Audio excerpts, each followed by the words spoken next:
Welcome to episode 38 of the Torreya Guardians video series on YouTube. I'm Connie Barlow. I'm the founder of Torreya Guardians, also the webmaster of our website, torreyaguardians.org, that we've had going ever since we started around 2004, 2005. And today I would like to present something rather different from the past, but as you can see, I've still got a lot of what I do. These are seeds out here. Torreya Guardians, these are the seeds right here of Torreya taxifolia. I'm in southern Michigan. This is my home state. And here in the Rust Belt, collapsed cities here, we're doing some of the best work that there is. And it's all about how do we work with endangered plants such that little, if any, government money needs to be spent on it.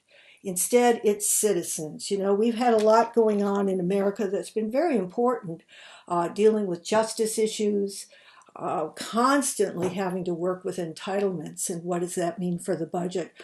I'm retired. I'm 72 years old.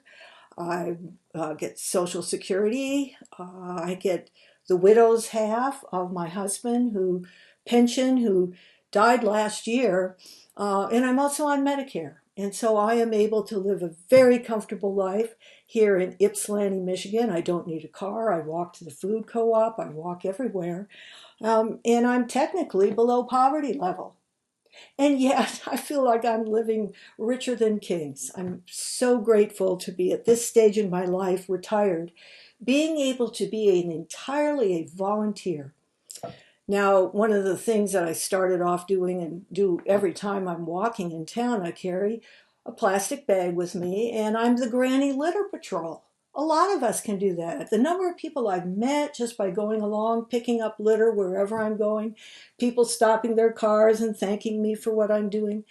I learned to do that because when I was in elementary school, my sister and my sister is 1 year older. She died a number of years ago. But whenever we walked to the tennis court in the summertime or anywhere else, my mom would carry, we didn't have plastic bags back then. It must have been a paper bag of some kind. And as we were walking back, my sister and I would pick up the bubble gum wrappers, anything else that was out there, put them in the bag.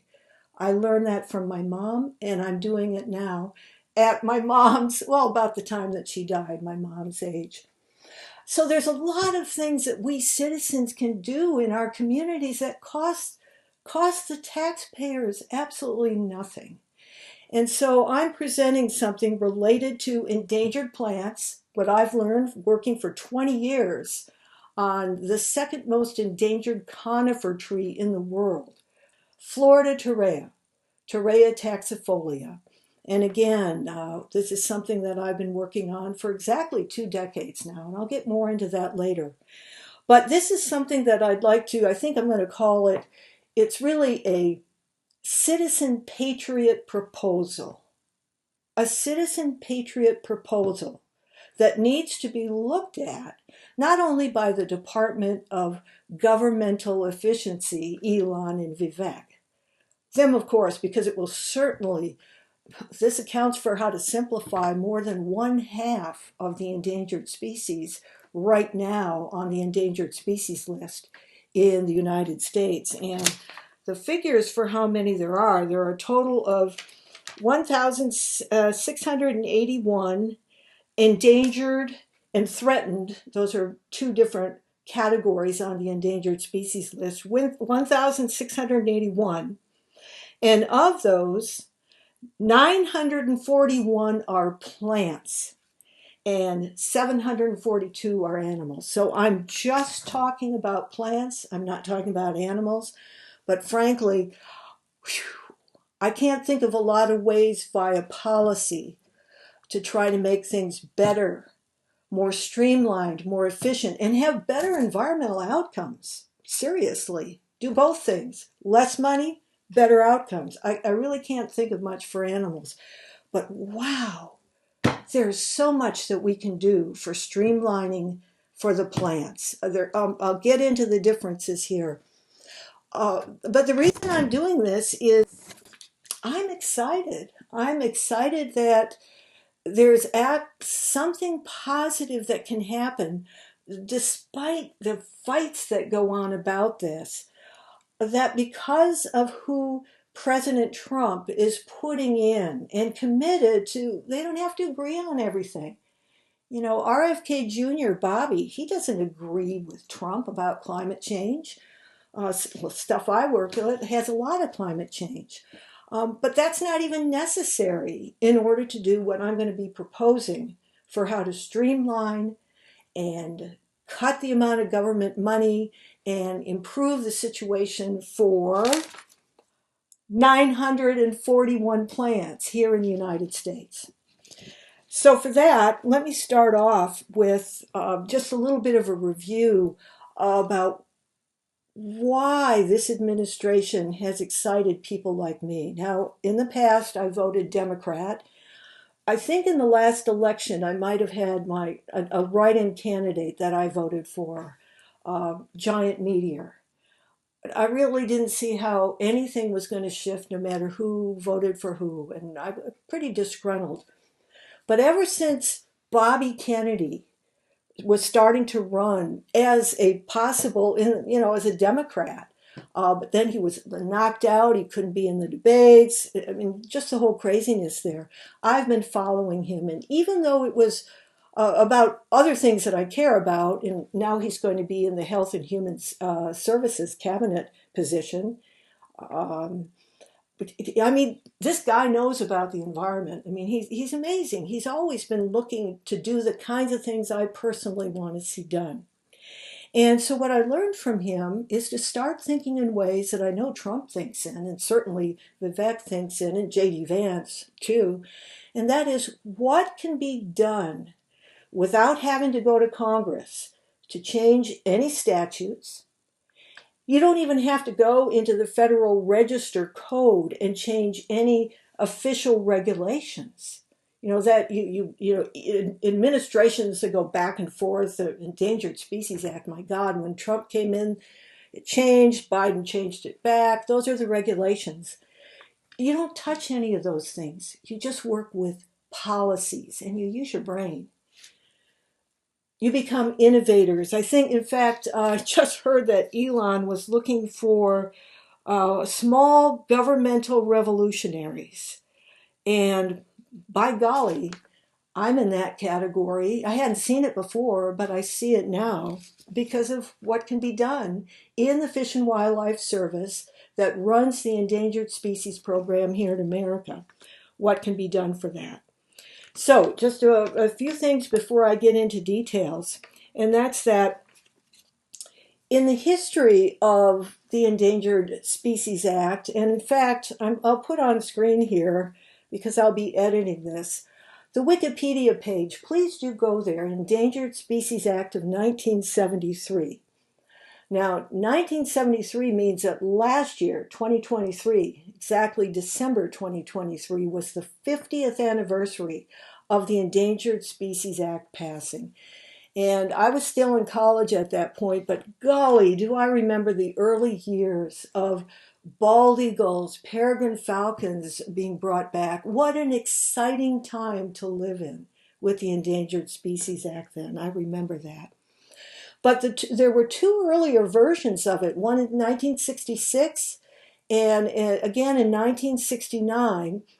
And it was called Endangered Species, but it was all about animals. And in fact, mollusks and insects, which are animals, didn't get put in until the 1969 Act. So at first it was just, reptiles, amphibians, mammals, birds, that kind of thing. 69, the mollusks and the amphibians were added in. And then in 1973, boom, came in the plants.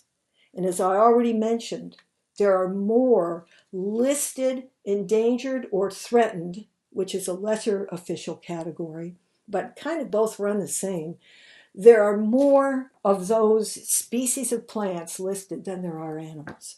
So if what I'm offering here can actually make the program more efficient, whatever staff will remain when you no longer have to have so much money in there because citizens are going to be doing it. they'll be grateful because the ones who remain won't have to spend all their time litigating, supporting the lawyers that have to fend off not so much what used to be called the right wing, but the left. Center for Biological Diversity in particular. I remember when that formed. I was living in New Mexico, and it was, I think, Arizona is where it formed.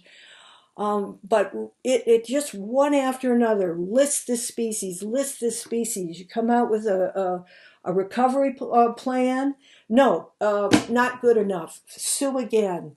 Citizens can sue on these things. And I haven't sued, but I have done two things of trying to change how the Endangered Species Act was managing the plant I work with, Florida Torreya taxifolia.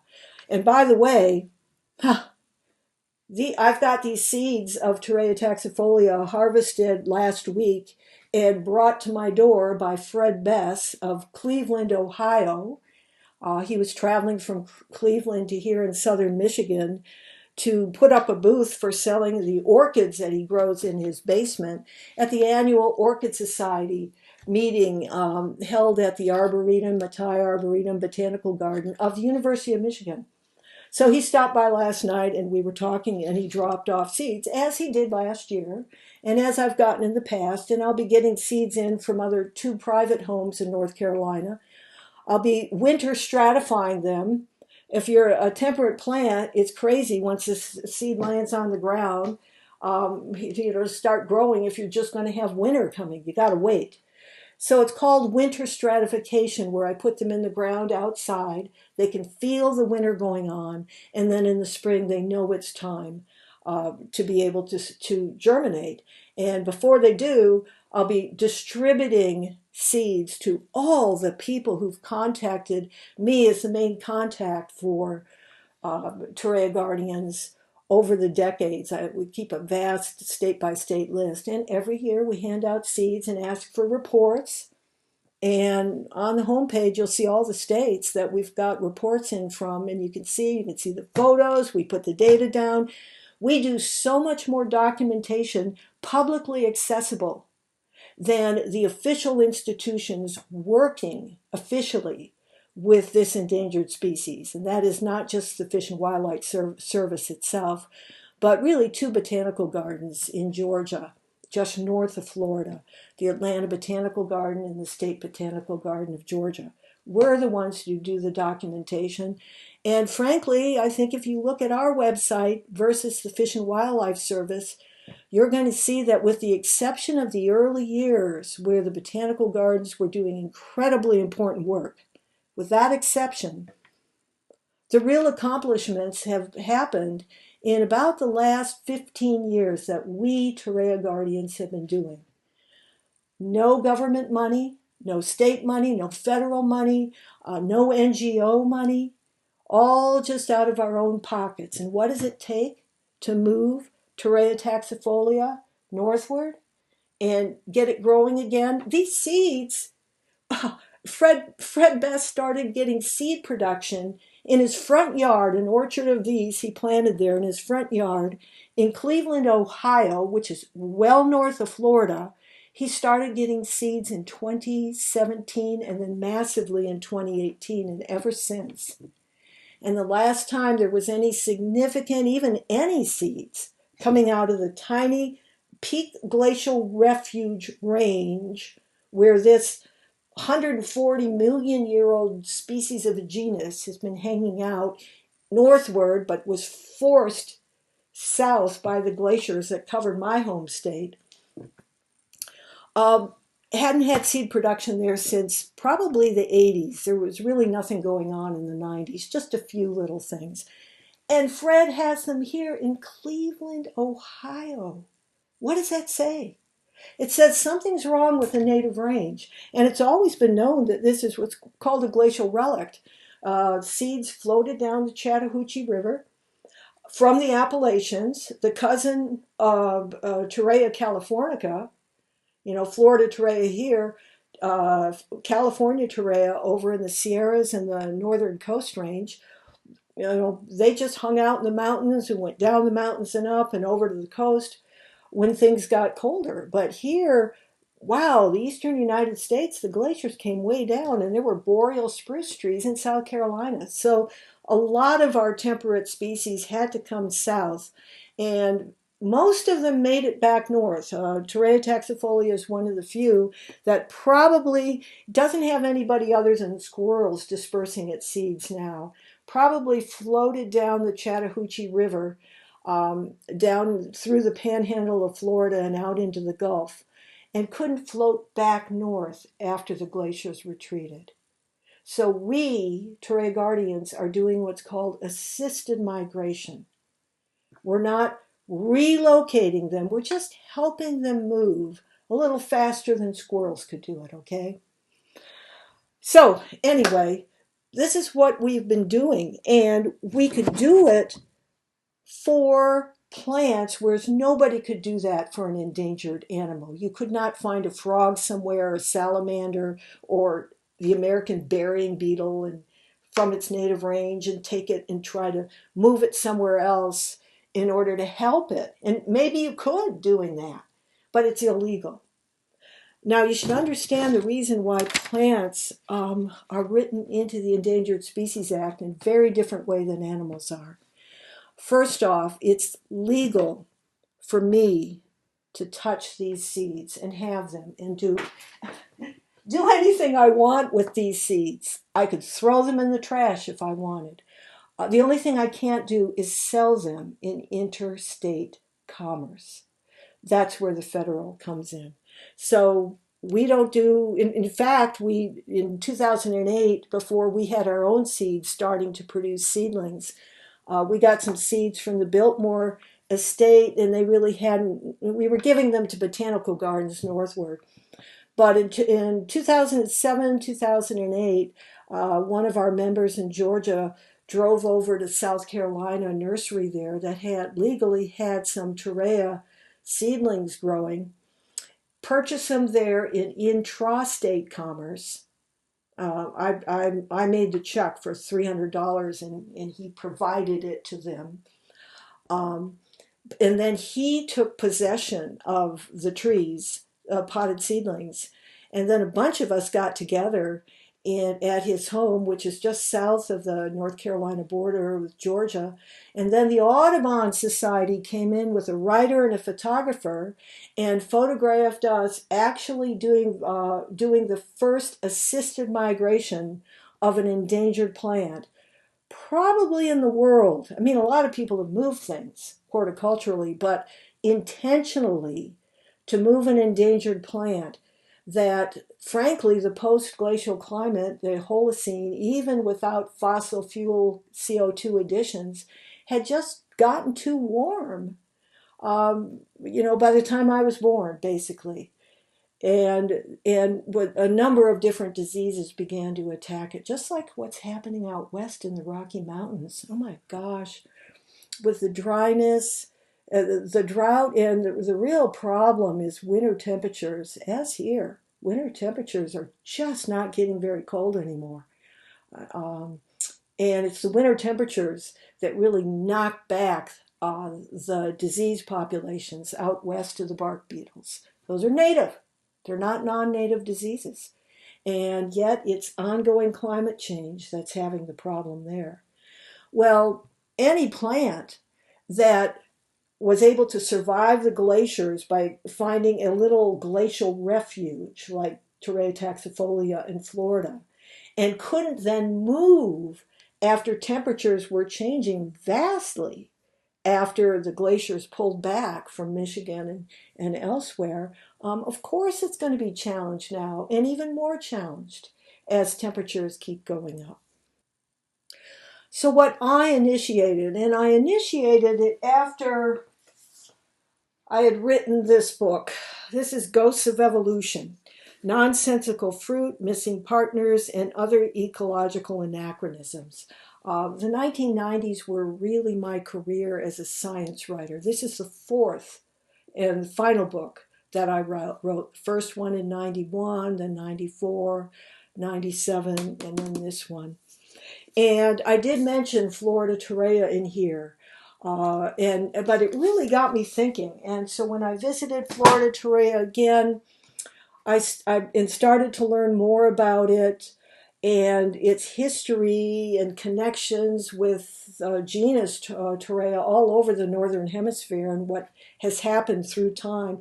This genus has been around before T. rex. It's almost as old as the ginkgo genus. So it's a very important genus to maintain just from the standpoint of the heritage of planet Earth. So I realized it really needed to move. And I read the Endangered Species Act.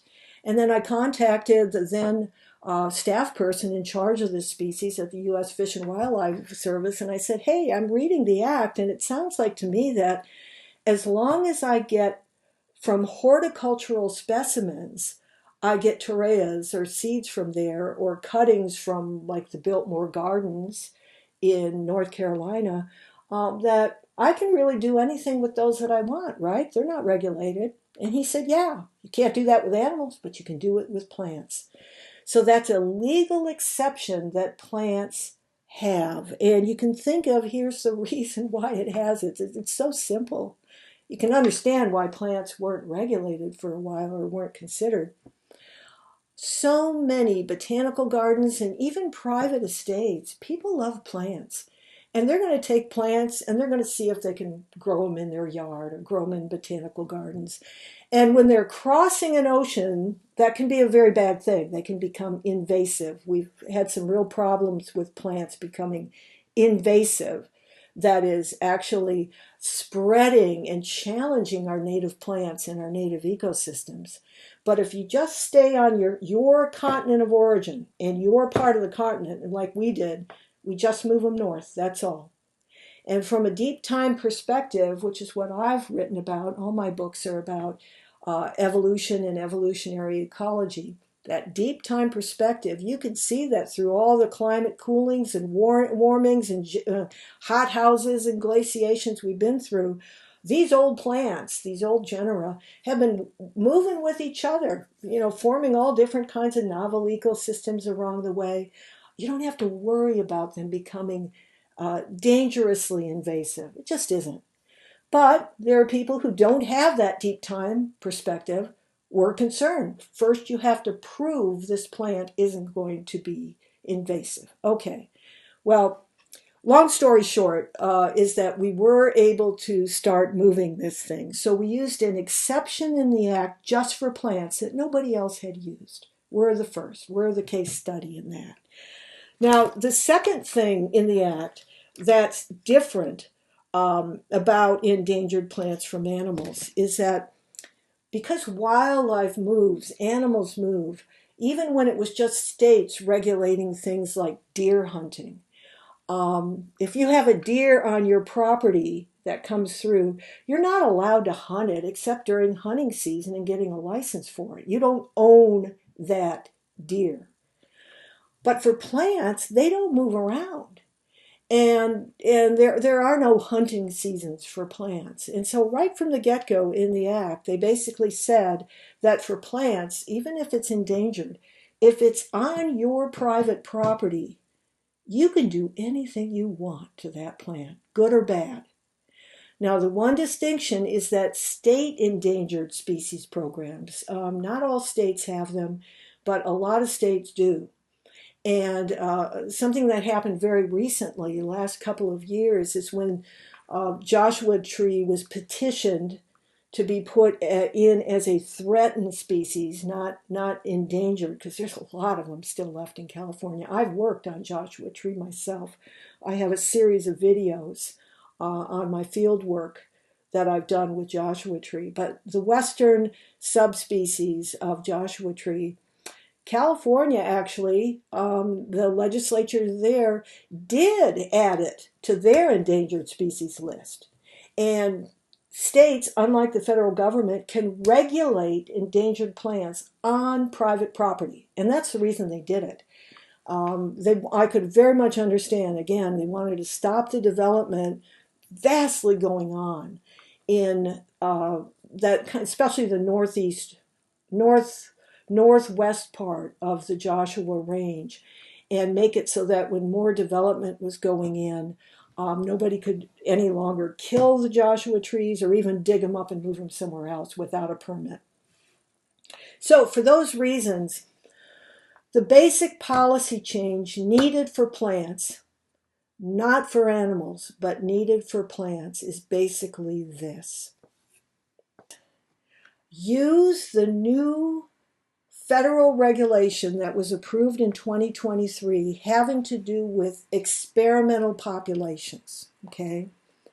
And just for the plants, what you can do is basically say, look, now that the experimental populations are no longer required to be only within the geographic range that's known as the historical range, where this plant has been found since professional botanists started categorizing it and laying out where it's found, the historically native range. You don't have to do that anymore. With an experiment, you can put it anywhere if you can show that it looks like it might grow here, and then we can learn something about what its habitat needs are if it can't do well in its current historical native range. And so that was in. Now, the way that the Department of Governmental Efficiency would work with that regulation is basically say, come on NGOs, come on botanical gardens, come on garden clubs, come on urban parks, come on citizens like Torreya Guardians, come on and show to us proposals for where you want to put in an experimental population. And we can do a special recovery plan with you known as an RIS. That's also a new thing, a policy that was put in during the Trump administration. A wonderful new set of policies put in. And we can individually do that with you. And therefore, you can start doing what Torreya Guardians are doing. And it's all legal for plants. Now, this new regulation also works for animals, but that's going to be very controversial because all you have to prove is that it's either an invasive species or climate change is making the historical range uninhabitable for this particular animal or plant. If you can show that, then you can get an experimental population going somewhere else. We have done that as Torreya Guardians. We've gone to the botanical gardens, estates, the places where we started getting seeds from before Fred Bess in Cleveland, Ohio, from his own Torreya Guardian planting, started getting seeds himself. We were doing this. So, number one, you put out the word. It's just a policy thing, no regulation change. Hey, botanical gardens. Hey, garden clubs. Hey, urban municipal parks. Hey, citizens. Oh, conservation. Land trust. This is a really wonderful one. Like the Nature Conservancy, any other regional land trusts, any place where you have private people who've already got a conservation easement in their wild habitat, forest, or whatever, you can have these people put in an experimental population right there. And it's protected as a land trust. Everything is open. So that's the policy that you do. The policy is announcing this is what we're going to do. And then very importantly, secondarily, you set a policy that says any institution, especially an institution that's getting money from the federal government or has gotten money in the past from the federal government, like the Atlanta Botanical Garden, like the State Botanical Garden of Georgia. These are the two institutions that are officially working in the recovery plan of Florida Torreya, where they have the wild genetics growing in what's called ex situ or ex situ orchards. Almost 300 miles north of Florida's Torreya's native range. It's northernmost Georgia. They have in the kind of the beginnings of the mountains in there, have them there. And they're doing so well there that I think it was 2007 was the first seed production in the potted plants there they had at the Atlanta Botanical Garden, but then I think 2010 they were planted out in North Georgia. Pretty much started getting seeds. And so then all that you need to do is make sure that all the institutions know that every year, they have to report to the Fish and Wildlife Service what the seed production has been in their ex situ holdings. Somebody should also be doing that for what's the seed production in the native range. Are you still getting any seeds? It's really important to know. But it hadn't been done. You couldn't find it online. You couldn't find it at the U.S. Fish and Wildlife Service site. And I had inside information to know that it was 10,000 seeds or more being produced. Part of the way I know about that is that there was about a 6-year period before there was a staff change that happened, where the person who was in charge, not as the botanical garden, but the reserve, the lands that were being used at that time, that the seeds weren't being collected. They were just left to drop on the ground, and that was it. Second most endangered conifer tree in the world, seeds left to drop in the ground. What kind of a policy is that? It's not. It's not good. These are precious. And so there was about a 6-year period that ended in 2015 was our last year that we were given some of those seeds just as citizens. Again, we're not a formal NGO. We're just a network.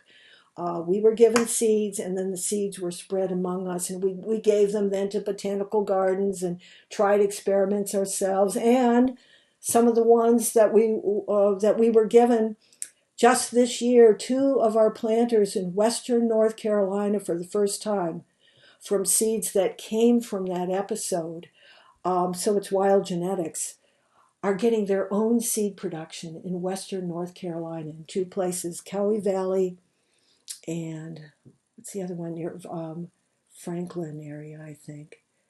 Anyway, the point is that number one, the seeds must be documented, annual, reported, get that published as to what it is so we can evaluate, are there extra seeds that are not being used, that you're not giving to botanical gardens around the world, that you're not doing anything with.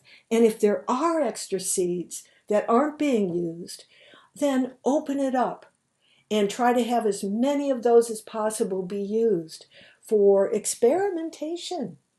And again, I come from the sciences. I was a science writer, and what's called negative results are just as important as positive results. How are you going to learn how far north you can right now move Florida Torreya in anticipation of continuing climate change than to do the kinds of things that we've done? Take a look at the map as to how far we've moved them. Amazingly, it seems like New Hampshire is doing okay. Not nearly at seed production yet. Wisconsin, I'm not so sure how that's going to be, but they come up. They seem to be doing okay with that.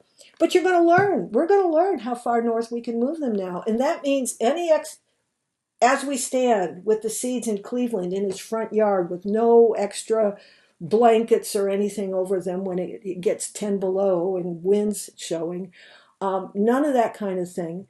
What we know from that and the other historic groves that we've documented is that any experimental population that somebody wants to try out anywhere south of Cleveland is pretty much a sure bet, as long as it's not too dry or it's in the right habitat. The roots cannot be flooded. It's best to put it on a slope, usually in places, or in a raised bed. But right away we can act. Boom, we can go. So those are the 2 things. Requires seed documentation, and then put out a note for all of those institutions to have to offer their seeds to going out to groups. And then the groups just contact the Fish and Wildlife Service, say, hey, send us seeds for this, that, and the other. And, if you don't have very many seeds and you've got huge requests, the Fish and Wildlife Service is going to have priorities.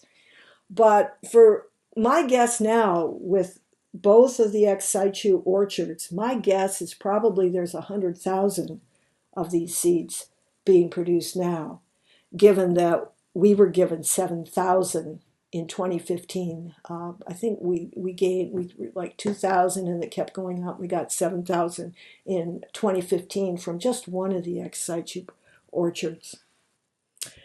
So those are the only two policies that are necessary. But with this understanding of the distinction between how plants are presented, the distinctions in the act itself that give you more flexibility than is possible with the animals, and certainly the reasons why that's the case. And then the experience, look at the experience Torreya Guardians has had for what's possible.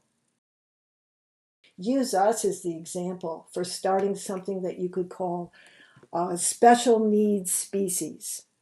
So I might as well just mention that for a moment, and then I'll do I'll go right through my whole proposal for special needs species later. But the basic idea there is that and let's start with plants, just start with plants.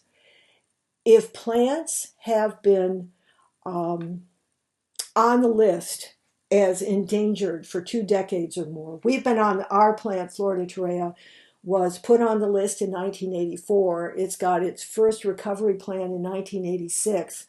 A lot of effort was made to try to find ways to manipulate the habitat right there in its little tiny refuge in Florida. A lot of different things they tried to do, but none of them worked. It just didn't work. Negative results, very important. It's not going to work here.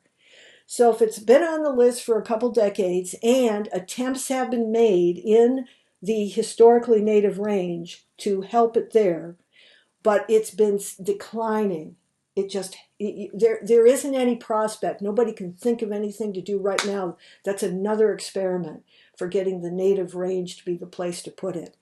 Then you could consider this a special needs plant, and then there could be a variety of things that you could offer for that plant to do.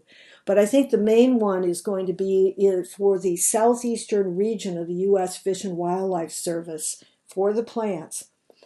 They're going to find out there's a heck of a lot of other officially known relictual plants, glacial relics, that the reason they've been listed as endangered and threatened is simply because their populations are so small. And it often happens that if in a warm time or a cold time, everything's down kind of in the low elevations and they're all mixing around.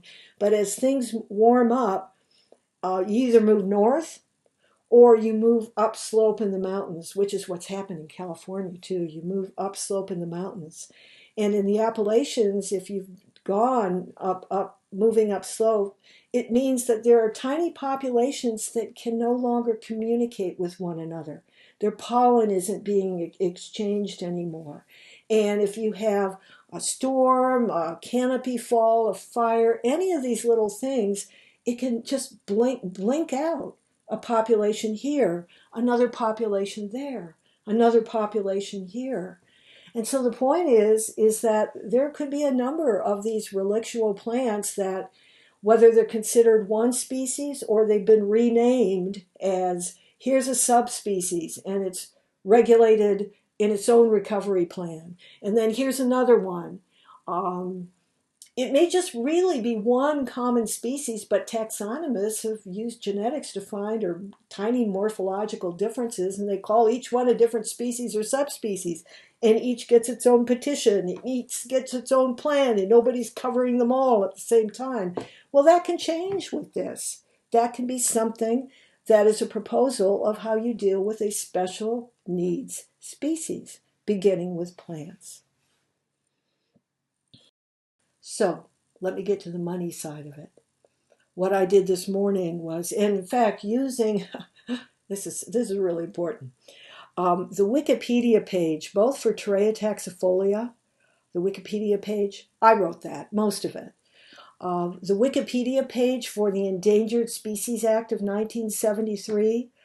Last year, when I knew that it was going to be the 50th anniversary of that Endangered Species Act of 1973, I went on to the I do a lot of volunteer editing in my retirement on Wikipedia pages that are science or people that I know about. But I went on there and I looked at that page and I thought, oh my God, uh, journalists, anybody who wants to understand and have some comment to say about the Endangered Species Act, you start on Wikipedia, and a lot of people start there just to see what are the references I can go to here, and then I can do my own research once you get started. I looked at that page, and I could see the beginning of it was really well done, very professional, didn't have the biases or any of this, but the rest of it, oh my gosh, somebody on the plus side, and then somebody on the negative side, and not even well sourced at all. It was just, as a professional writer, it bothered me. And recently I think the most views it's had in a day was 240 in the last, no, maybe it was more than that, but it's usually about 200 views a day that it gets, and then it really spikes when something's going on. And I wanted to improve that page, so I started doing that last year. The Wikipedia page, and I'll actually walk through it a little bit, probably in a separate video. This one's getting too long. But I'll walk through that for the broader applications for people who want to understand how to help make this whole process less divisive, more efficient, and bringing forth citizen patriots who volunteer to do things. We don't need money. We don't need government money. We can read the academic papers ourselves. Some of us are retired academics, we can do that. But I went onto the Wikipedia page, and so as it stands right now, November 17th, 2024, 55% of the text on that Wikipedia page was written by me. And of course, I greatly improved the references. I know the kind of references that are important. And I really value traditional journalism, which we don't have a heck of a lot of anymore. Sciences, unless it's a controversial science, still has the journalists that do well with that. But start there, go on there. And then the last thing that I want to report just for this little video before I get into more details is I want to show the possible cost savings consequences that could happen. So what I did this morning is I used the Wikipedia page to find the reference to find out where I can go and see all of the annual reports that the Department of Interior, Fish and Wildlife Service in particular, had to send to Congress annually about species by species how they spent their budget within the Endangered Species Program. And so there are a list of all the species one by one. So I could go in there. Now, there are only reports that you can find online from 1989 through 2020. I have no idea what happened when the Biden administration came in. Why is there no report for 2021, 2022, 2023? These are fiscal years. Why is there no report? I don't know. But just from 1989 through 2020, they give a list, and just for Torreya taxifolia, what's the Fish and Wildlife spending, what's the other federal agencies spending, sometimes for land acquisitions, for critical habitat, a different column for what any of the states helping out with this have been spending. Certainly Florida and Georgia would have been the ones where state government was put in, probably helping the Atlanta Botanical Garden, and then Torreya State Park in Florida, which is really the historically native range. That's why it was called Torreya State Park, because of this tree, okay? And then it gives the totals when you combine them. So I went through every year the report from 1989 through 2020, and here's what I found.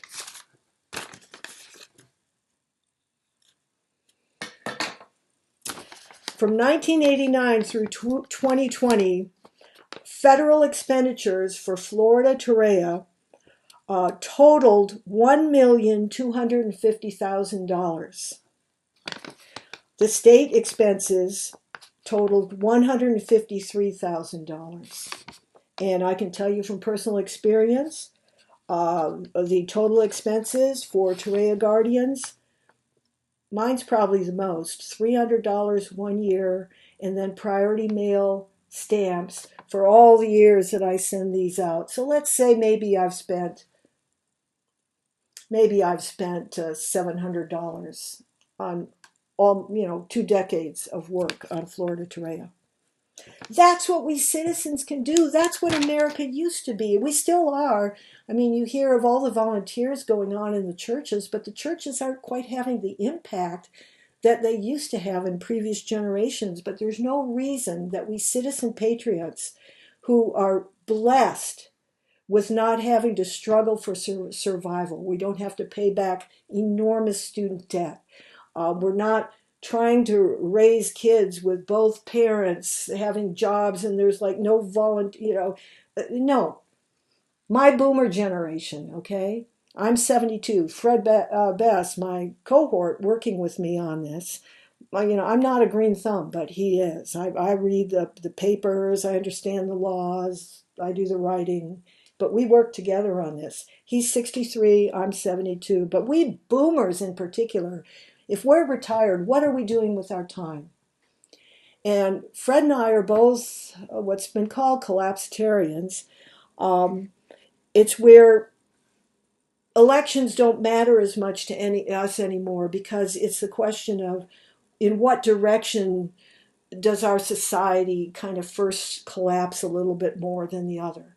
But civilizations rise and fall. My husband, Michael Dowd, he died last year, but he put out a lot. He was well known for what was called post-doom. And that's where you've gone through the doom doorway. You've dealt with your grief about everything that you thought when you were, in the 70s and, the Great Society and everything that was going to happen. No. And then the whole ecology, the biosphere, that supports us, the oceans going down. I mean, everything. We're not even getting, you can't even grow things with all the droughts and the floods with the jet stream going crazy anymore. Now, you don't have to believe in the climate part of this. But the point is that a lot of us in America, it's probably more than 50% now, but who don't say it. But Fred and I spoke this to each other. We are both collapsitarians. And so what that means for us is that we're really looking for things that we can do. Some people who are more human-centered, reducing suffering, volunteering in soup kitchens, all that kind of stuff. But because of Fred's and my history of working, he's worked with plants, my gosh, his whole life. He's just incredible with what he does with plants. And he advises the mayor of Parma, suburb of Cleveland, Ohio, about trees that need attending and so forth. He gets a little pay for it, but it's less than minimum wage. So we're both volunteering on things we love. And when you're working with a species like Torreya taxifolia, there's a possibility that with citizen action, just what I and the others in the network have been doing for 2 decades, there's a possibility that no matter what happens with our civilization, no matter what happens with our human species, how many of us survive, whether and when we go extinct, this genus has been around for 140 million years. And because of our actions, it might make it another few million years, and maybe 10 million years and so forth, coming through the hothouse that's coming ahead. What a thing that is to feel like one is dedicating your retired time to. That it's nothing that's going to get us swept away by this administration, and then we swing back to this, and no, we swing back to this. And I got to admit, I was a climate activist. Probably the most important thing I did in climate activism was in 2017 because of my skills in video, my contacts with churches. My husband and I were itinerant for 18 years, traveling and speaking in churches. I was able to get some of the 5 known as the valve turners, who in October of 2016, simultaneously one morning, shut down all 5 tar sands pipelines entering the United States, Washington, Montana, North Dakota, and then 2 pipelines in Minnesota. All 5 of them worked together. And just with turning the valves and the stations along the route, they were able to shut the whole thing down. Made a point, right? I was stunned by that. And so I did a lot of archiving and web work for them. And one video I made was actually used in the trial of the valve turner in North Dakota. Didn't work. You know, he went to prison. But nonetheless, I felt that. And my husband in particular spoke along the route of the Great March for Climate Action. I could have been wearing that t-shirt today. This was in 2014, starting March 1st in Southern California and marching all the way to Washington, D.C., and to the White House as climate activism. And I no longer believe that systemic change is possible. It's just for a variety of reasons. And my husband educated me about the history of the rise and fall of civilizations and what's known about how fall occurs. And golly, we are just like right on track for that. So I don't know why I added that, but it's important because one of the things that I do believe is we need to understand one another's worldviews. And if we're just silent about it, we may argue at this level. But if we can get down deeper and see, oh, here's my worldview, here's their worldview, and they see things differently. So of course we're going to argue here. And what's the point about arguing here anymore? And that's what the Department of Governmental Efficiency, Elon and Vivek, can do, working with whoever is appointed as Department of Interior, and I sure want to be working with that person. And Fred Bess and I will volunteer to be on a Zoom call to educate and talk about all this. They can actually, do something to, yes, it will reduce staff, but the remaining staff will be able to be feel like they're doing something that actually works, where we're actually making progress. The only progress being made now is the numbers of species on animal lists and plant lists are growing and growing and growing. And all this money, a total, I didn't even write this down, but it was something in 2020 when I totaled up all the plants, and this didn't even have to do, or plants and animals, and this didn't have to do with land acquisitions. It was over $1 billion, Fish and Wildlife Service. $1 billion used to be a lot of money. And if, let's say, 50% of the endangered plants, which for the most part would be a lot easier to take care of than what we Torreya Guardians have had to do, could just be sucked up and have the botanical gardens, the garden clubs, churches, municipal parks, citizens forming groups and put a guardians at the end or not, and for no government money, just the administration of staff people needing to communicate with citizens and so forth. We don't need the high-end scientists in there anymore.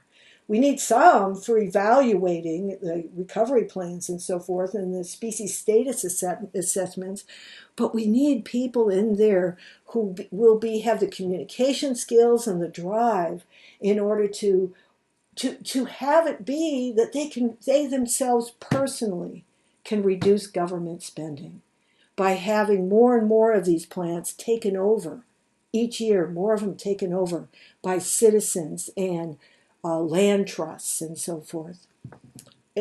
It's an exciting time that we live in, and whether you voted for Trump or not, take a look at some of the people that he's brought in who don't have to agree with him. You don't have to agree with every little part in there anymore. You're either a Democrat or Republican. No, you just find something that matters to you and work with that matters and let the rest of it go.